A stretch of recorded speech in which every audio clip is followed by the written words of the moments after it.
Hi everyone, championship weekend is upon us. We have a great slate of college football games on Friday and Saturday. We have too many questions, right? The playoff committee released their rankings on Tuesday night, and from those rankings, they put themselves in some weird positions. And what I mean by that is we have teams like Arizona State and Iowa State, they're going to be playing against each other at 15 and 16. Does the winner of that get somewhere of a 12 seed ranking, or do they go even higher? What happens if Boise State loses at 10 to a UNLV team that's been hot? And do they have enough juice to jump Boise State in the rankings for that group of 5 championship, right? Or that group of 5 seed spot? There are too many questions that we have, but thankfully we have rankingsrightnow.com where we have machine learning algorithms that help us predict where the rankings are going to be based off of their historical trends of how they voted in the past. So let's dive on into rankingsrightnow.com. Let's see where teams are currently ranked and where they are predicted to be ranked after this weekend of championship games. So here we are at rankingsrightnow.com. Create yourself a free login. It's you get access to all of the what if simulation tools, the college rankem challenge, and you get to pick your favorite team, so it's a little bit easier to follow where they're going to move in the rankings from week to week. But we're not going to be moving too much more. Here are the predicted rankings after championship weekend. As we mentioned before, we have machine learning models that make predictions of how the playoff committee will vote based off of their historical voting data. So this is where we see everything happening for these rankings. Now, real quick, if we take a look at how the model did last weekend, the model was really surprising when they put Ohio State only dropping 1 slot in the rankings after their loss. Now, we all knew that that wasn't going to be the case, so that was a bad prediction up front. But if you have a little bit of a flip of where Ohio State should have dropped, the top looks really good. The middle, where we all had questions, the model actually had South Carolina up top above Miami and Alabama.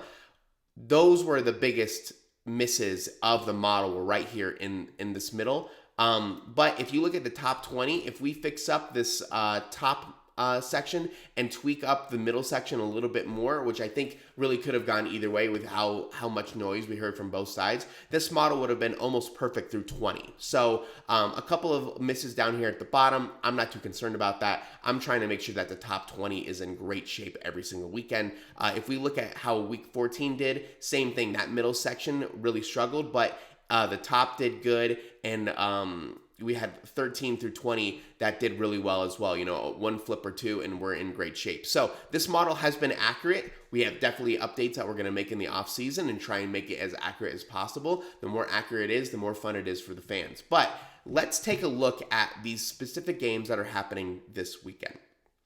The biggest questions that I think everyone should have is, on the ACC, if SMU loses to Clemson, Clemson gets an automatic bid with the ACC. So does SMU have enough to stay in it as well in those top 12? What about Arizona State and Iowa State? You have a 15-16 situation over here, right? Doesn't look like definitely not 2 teams are going to get in with the Big 12, but where would a Big 12 team be ranked after a win, depending on which team won? You have UNLV and Boise State. This one, to me, is the biggest question mark out of everything, right?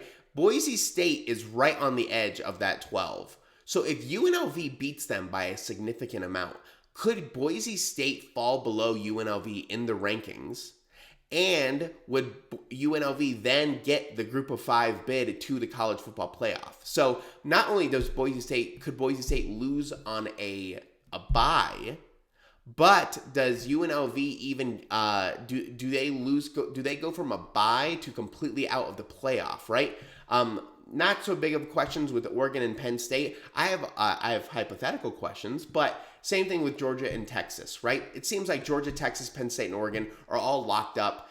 The Tulane and Army game is going to be insignificant for making the college football playoff. So let's focus on these 3 games. But actually, before I start there, let's talk about Oregon and Penn State.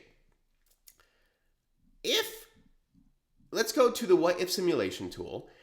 If Oregon just were to not play any of their players, right?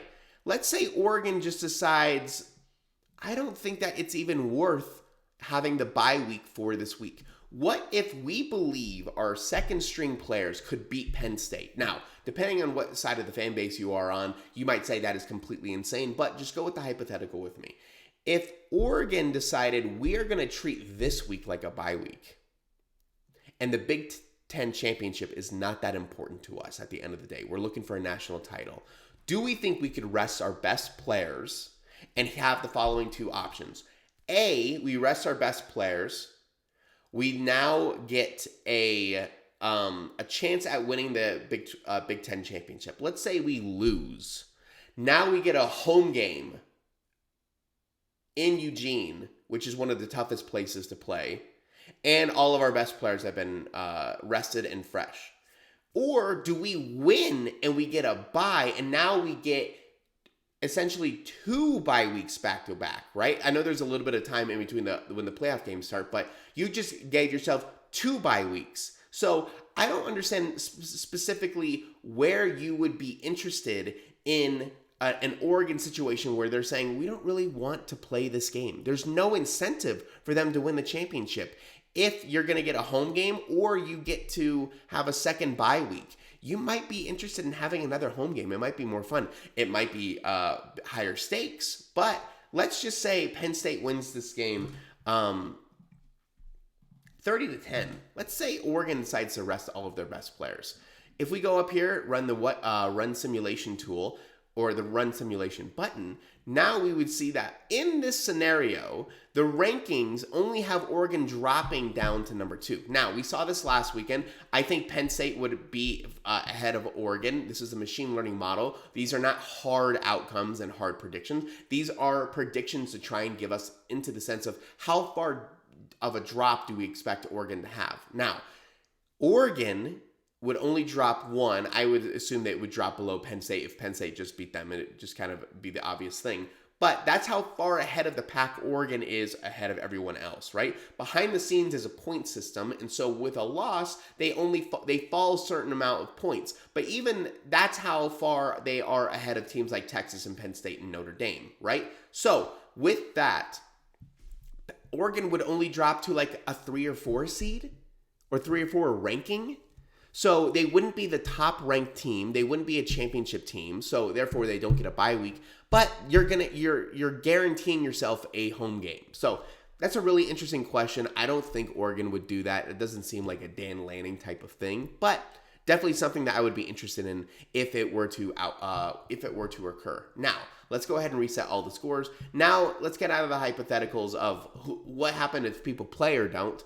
But let's take a look at some of the other games. We have 15 and 16 Arizona State and Iowa State. Right now, it is predicted that Arizona State will win and grab the 12 ranking. So they will be just sneaking in. Now, with that situation, and let's go ahead and just rerun the simulation so we get back to the original. But what we want to look at is what will be the 4 buys in this scenario. So let's say that Oregon actually wins. So Oregon is the Big Ten champion. Texas, let's say, wins and they'll be the SEC champion. SMU wins and they're the ACC champion, and Boise State wins, right? So now we have, those would be the 4 top ranked champions. Now, Arizona State could jump into the 12 ranked playoffs, and it seems pretty obvious that the playoff committee is going to want at least some Big 12 representation. So I would say that it looks like Arizona State will be the number 12 ranked team, and in this scenario, they would play Penn State would be the highest ranked non-champion in the scenario. Or actually, Notre Dame. Notre Dame would be the 5 seed in the scenario. So it would be an Arizona State at Notre Dame, which I think would be a really fun game. I think a lot of people would be really excited about that one, right? So if we flip that, it makes it pretty obvious that even if a 15-16 scenario, let's just flip the score to 26-24. That would be quite the score. Let's go ahead and run this simulation. And the algorithm's fast. We already have it trained and ready to go. So where does that put? In this scenario, it puts Iowa State at 13. I doubt that the playoff committee is going to leave a Miami team in over an Iowa State team, right? I doubt that. So in this scenario, Iowa State would probably jump Miami to have some sort of Big 12 representation. I think everything would go crazy if there was no Big 12 scenario. Actually, I think they would get an automatic bye, so it doesn't matter. So they're going to still get the number 12 ranking right in there, right? So that's really important. Understand? So the 12 seed is going to be Iowa State or Arizona State according to how the model predicts it. Okay. Another one that we need to play around with a little bit more. Let's talk about UNLV and Boise State. So there is no automatic bid for this champion. But if Boise State, I don't even know specifically how the rules work in this scenario. Let's say UNLV wins 35-31.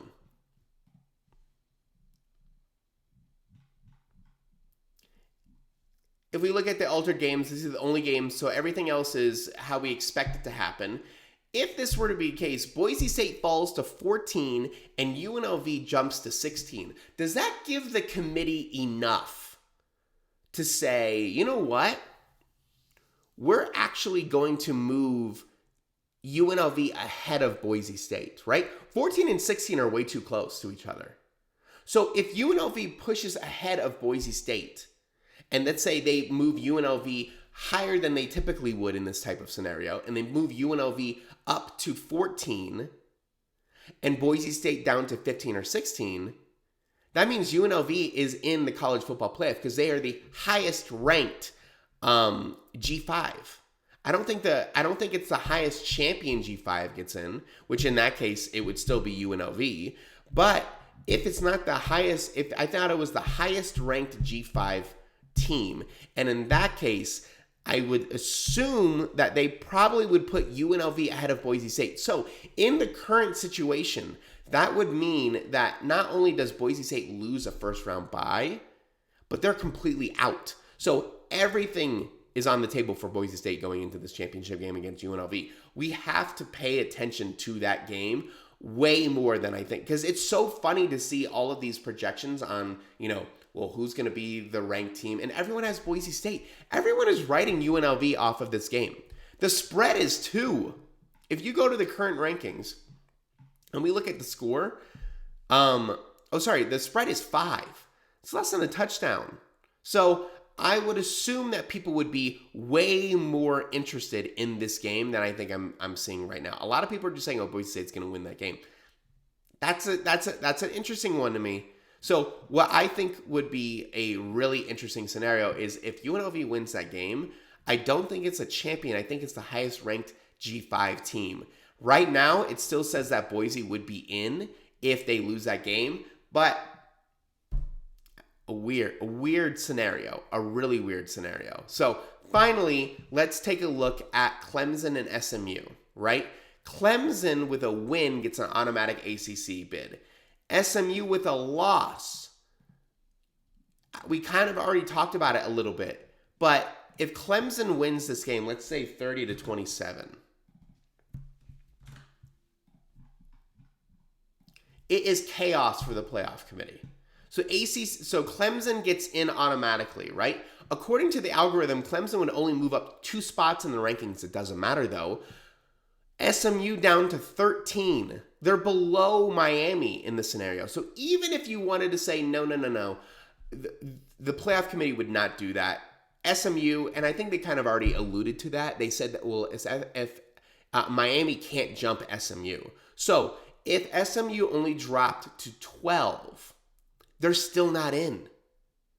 Because now you have Clemson that gets that automatic bid. So SMU is out in this situation. According to the algorithm, SMU with a loss to Clemson will not make the college football playoff because Clemson has an automatic bid for winning the championship. So and if you have teams like Arizona State that drops out, like we just talked about, the playoff committee is going to want some sort of Big 12 representation. If Boise State loses, it doesn't matter because now you have UNLV that's going to have the group of 5 a spot, or maybe Boise State has it if there's some rule that I don't completely understand, because a lot of these rules are a little bit wacky. So SMU is playing for their lives right now. Boise State's playing for their lives right now.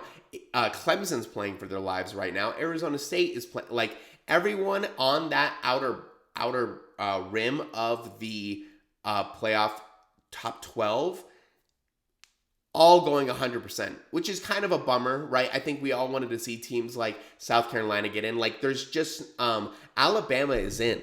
There's no situation where Alabama gets bumped out. Miami, there's no situation. Like, we already know who's in. It's the last three spots, I guess we could really say, is the Big 12 champion, the ACC champion, and whoever is the winner of the Boise State UNLV game.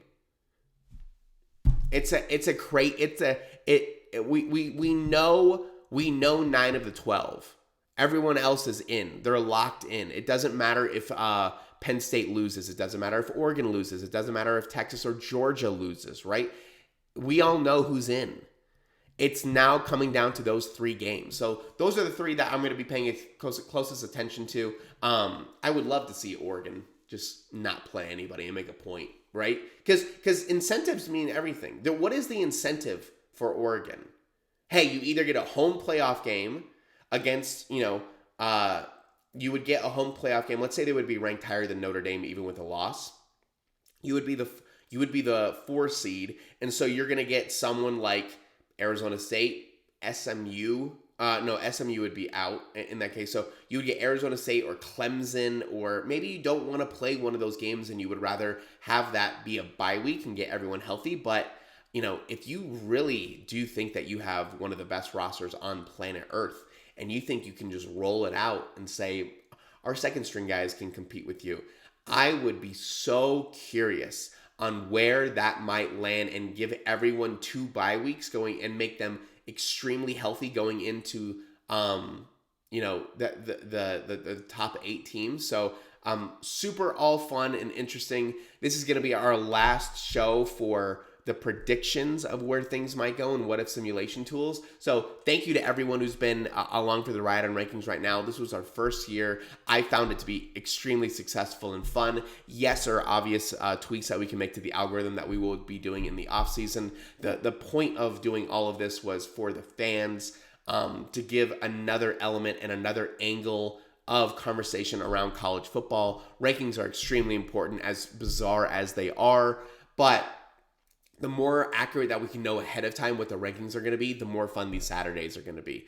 So thank you for sticking around. I really enjoy it, and we'll check back in after the games on after Saturday night and see where we think those final rankings are going to be. Thanks, everyone. Appreciate your time.